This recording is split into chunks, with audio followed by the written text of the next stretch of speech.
Si vous m'aviez demandé il y a 4 ans si je serais ici aujourd'hui en train de préparer un divorce, je vous aurais dit que vous étiez fou.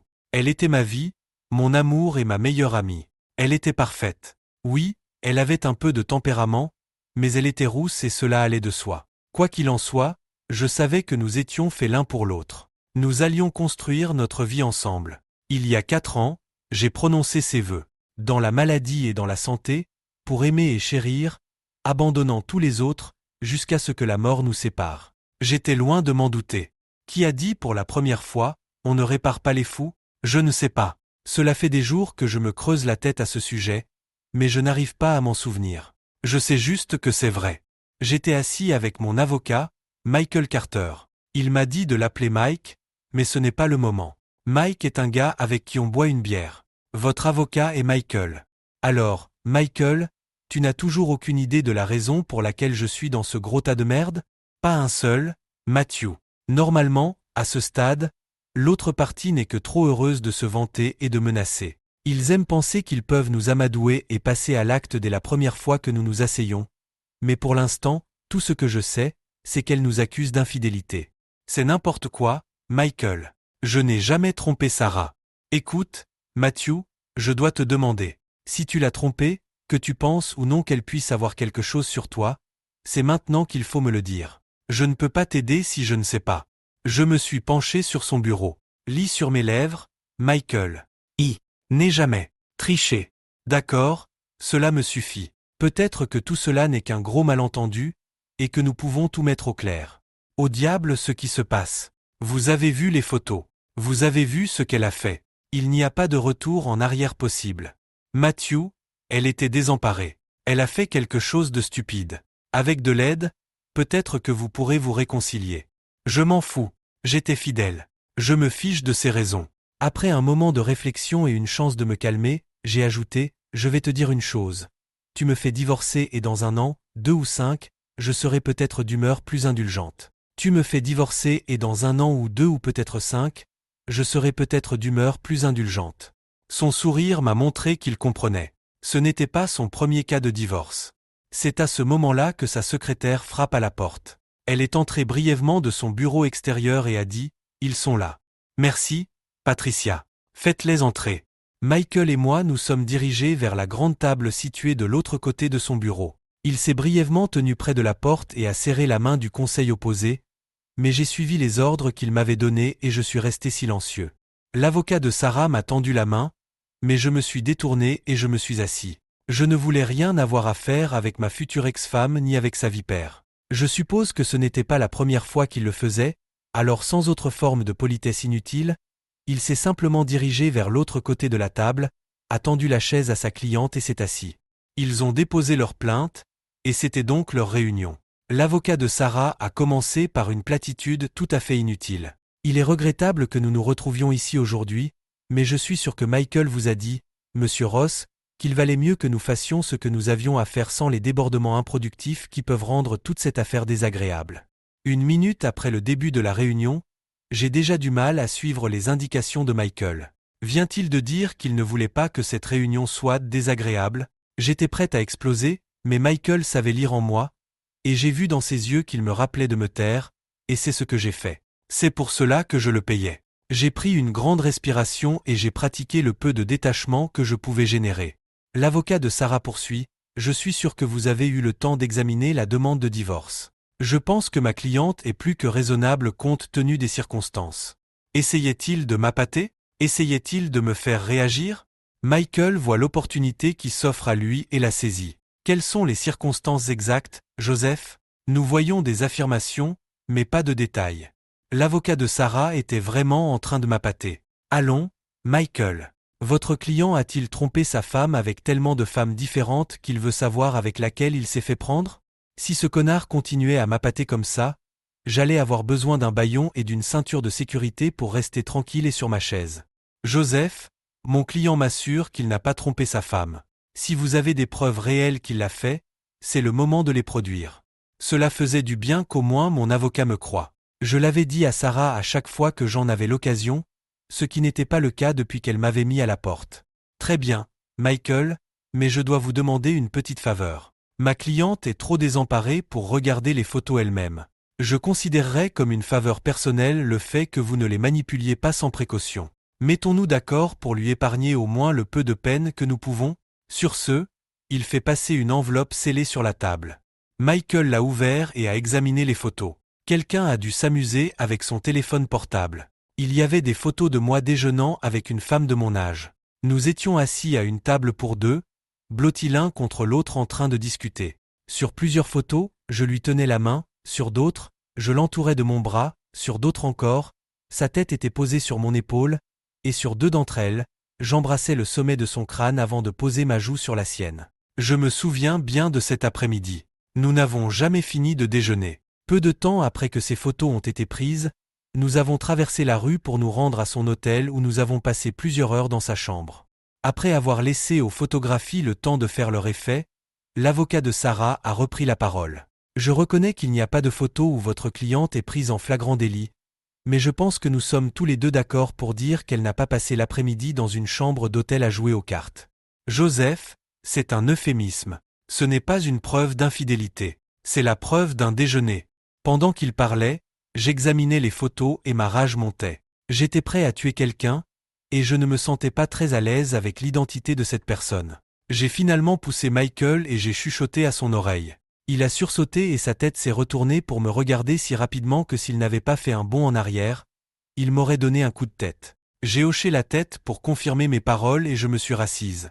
J'ai observé Michael pendant qu'il rassemblait ses pensées. Puis, se penchant en avant, il a dit « Est-il vrai que vous n'avez pas vu ces photographies ?» Elle a acquiescé sans un mot et avec des larmes qui coulaient sur ses joues. Son avocat n'allait pas être mis en doute. « Michael, je t'ai dit qu'elle ne les avait pas vues. » Michael poursuit. « Et juste par curiosité, Madame Ross, comment êtes-vous entrée en possession de ces photographies ?» Une fois de plus, son avocat a répondu pour elle. Une amie a vu son mari avec l'autre femme et a estimé qu'il était de son devoir, en tant qu'amie, de photographier son comportement avec l'autre femme. Je n'avais aucun doute sur l'identité de cette autre femme. La meilleure amie de Sarah était une salope du nom de Vanessa. Vanessa savait tout sur les hommes et était toujours prête à dire à qui voulait l'entendre que tous les hommes étaient des salauds.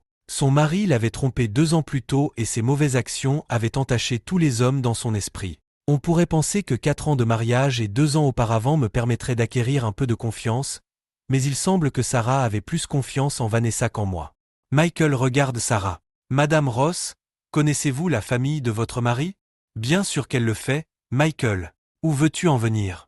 Et avez-vous rencontré ses parents, ses oncles et tantes, ses frères et ses cousins ? Sarah se contente de hocher la tête. Madame Ross, je suis désolé de vous faire subir cela, mais je dois vous demander de regarder ces photographies. Son avocat commençait à s'énerver. Michael, il n'y a pas d'appel pour cela. Ma cliente est très perturbée par l'infidélité de son mari. Il n'y a aucune raison de la forcer à regarder les actes de trahison de son mari. Je suis désolé, Joseph, mais je dois vraiment insister. Nous pouvons le faire ici, ou nous pouvons le faire au tribunal. Son avocate était pratiquement en train de fulminer. Il a finalement pris une grande inspiration. Je suis désolé, Sarah, mais s'ils insistent pour être difficiles, nous ne pouvons pas faire grand-chose. Jetez juste un coup d'œil rapide et nous pourrons ensuite satisfaire son manque de cœur. Son avocat en faisait vraiment des tonnes. Je ne peux m'empêcher de penser qu'il espérait entrer dans son pantalon une fois l'affaire terminée. Sarah pleurait à ce moment-là, mais je ne me sentais pas du tout concerné. Michael s'est penché en avant et a placé les photos devant ma future ex-femme, une par une, chacune alignée sur celle qui la précède. Après avoir cherché le soutien de son avocat, elle s'est finalement tournée vers les images qui s'offraient à elle, et ses gémissements se sont rapidement atténués jusqu'à ce qu'elles deviennent silencieuses et confuses. Je ne comprends pas. Qu'est-ce que c'est ? Ce sont les preuves photographiques qui, selon vous, démontrent l'infidélité de votre mari. Michael a dit cela presque avec sympathie, mais pas tout à fait. Elle secoue la tête. Non, je ne comprends pas. Pouvez-vous nous dire qui est la femme sur les photos, Madame Ross ? C'est la cousine de Matthew, Debra. Qu'est-ce qu'il fait à avoir une liaison avec sa cousine ? Elle semble plus confuse qu'accusatrice. Michael se tourna vers moi, et ce fut enfin mon tour de parler. Elle m'a appelé au travail et m'a demandé de la rencontrer. Elle m'a dit qu'elle avait surpris Ben en train de la tromper. Comme vous pouvez l'imaginer, elle était dans tous ses états. J'ai essayé de la réconforter au restaurant, mais elle s'est effondrée. Je savais qu'elle allait se mettre à brailler d'une minute à l'autre, alors j'ai pris le repas à emporter et j'ai traversé la rue avec elle. Nous avons pris une chambre d'hôtel pour qu'elle puisse pleurer en privé et que nous puissions parler. Je n'avais pas de liaison avec ma cousine. Aussi confus qu'elle semblait l'être, son avocat se remit sur ses talons. Je veux dire. Eh bien, je suppose que cela change tout, n'est-ce pas? Se tournant vers Sarah, il demanda. Êtes-vous sûr qu'il s'agit du cousin de votre mari? Ce salaud voyait son salaire lui glisser entre les doigts et essayait de sauver le divorce s'il le pouvait. Sarah a hoché la tête. Eh bien, je suppose que tout ceci n'est qu'un malheureux malentendu. Il se prépare à partir. Pas si vite, Joseph. Je pouvais voir que Michael suivait mes souhaits, mais je sentais encore une certaine réticence de sa part. Il m'a regardé et j'ai fait un signe de tête pour qu'il continue. Madame Ross, nous avons d'autres photos à vous montrer. Plaçant la première devant elle, il lui dit. Reconnaissez-vous les personnes sur cette photo? Le comportement de Sarah changea sensiblement, le soulagement faisant place à l'appréhension. Oui. Et qui sont les personnes sur la photo? C'est moi et c'est mon amie Vanessa. Et qui sont les deux hommes qui vous accompagnent? Sarah regarde ses mains. Je ne me souviens pas. Madame Ross, êtes-vous en train de me dire que vous ne reconnaissez pas deux hommes avec lesquels vous travaillez tous les jours? Sarah a haussé les épaules, comme si elle pouvait faire disparaître tout cela en niant tout. Elle ne pouvait pas. Et vous voilà en train de danser avec l'un de ces hommes. Bien sûr, vous ne faites que danser et il n'y a rien de mal à cela. Même si, lorsque j'étais adolescente, les bonnes sœurs nous disaient de laisser de l'espace entre nous pour le Saint-Esprit. Je ne vois pas beaucoup d'espace, mais c'est peut-être juste l'angle de la photo. Sarah était de plus en plus nerveuse. Sur cette photo, vous embrassez le même homme. Cela ne ressemble pas à un baiser amical que l'on donnerait à un ami. Pour être honnête, cela semble plutôt passionné. Michael sort une autre photo de la pile. Et vous voilà, toujours en train de danser, avec les mains de votre partenaire qui sert disons vos fesses, voulez-vous? Sarah était en train d'ouvrir le robinet d'eau à ce moment-là. Vous souvenez-vous de la date à laquelle ces photos ont été prises, Madame Ross? Michael n'a pas obtenu de réponse, alors il a simplement continué. Et vous voilà en train de sortir du club, vous et votre amie, puis Vanessa et son amie. Vous souvenez-vous où vous êtes allés après être partis? Sarah pleurait beaucoup maintenant. Mon enquêteur vous a suivis tous les quatre jusqu'à la maison de votre amie Vanessa. À titre de référence, Madame Ross, lorsque vous commettez un adultère, vous devriez vraiment fermer les rideaux au maximum. Tout en disant cela, il a posé une série de photos prises à travers la fenêtre de la chambre de Vanessa. C'est scandaleux. Rien de tout cela n'est admissible devant un tribunal. Il semble que Joseph ait enfin compris où nous allions. Michael répond d'une voix calme, non, mais nous n'invoquons pas l'adultère. Nous portons plainte pour différences irréconciliables. Nous voulions juste que votre client comprenne pourquoi. Sur ce, il a fait passer les documents sur la table et s'est assis sur sa chaise pour laisser la vérité s'imposer. La vérité, c'est que lorsque j'ai été brutalement chassé de chez moi, j'étais dans un état second. Il m'a fallu plusieurs semaines pour me remettre d'aplomb, mais une fois que je l'ai fait, j'ai commencé à avoir des soupçons. Sarah ne m'avait pas encore trompé, mais il n'a pas fallu longtemps à la serpente Vanessa pour la convaincre que la vengeance prenait la forme d'une bite consentante. Je savais que je pouvais pardonner sa crédulité et son tempérament rapide, mais elle a sauté dans le lit d'un autre homme trop rapidement pour que je puisse l'oublier. J'ai senti que si je lui pardonnais cette fois-ci, j'aurais des regrets toute ma vie et je n'étais pas préparé à cela. Il est vrai que je suis rentré à la maison ce soir-là sans lui parler de Debra, mais pour ma défense, j'étais tout simplement trop épuisé par toute cette épreuve. Ma cousine était plus comme une sœur pour moi. Elle était la sœur que je n'ai jamais eue. Je l'aurais bien dit à Sarah la nuit suivante, mais Vanessa l'a abordée en premier et c'est alors que l'enfer s'est déchaîné. Il s'est avéré que Vanessa ne lui avait montré qu'une seule photo prise de dos. J'étais clairement reconnaissable, mais pas des bras. Je suis rentré à la maison avec une femme qui criait des accusations et jetait des objets. J'ai essayé de lui parler, mais la police est arrivée peu après le début du feu d'artifice et m'a ordonné de quitter ma propre maison. Maudit flic. Après cela, tout est parti en vrille. Tout cela s'est passé il y a un peu moins d'un an. Le divorce est définitif et j'ai reçu les papiers aujourd'hui. Personne ne gagne dans un divorce. Il faut être un salaud sans cœur pour penser que quelqu'un gagne lorsque tous vos rêves sont détruits et que l'avenir que vous construisez est réduit en cendres.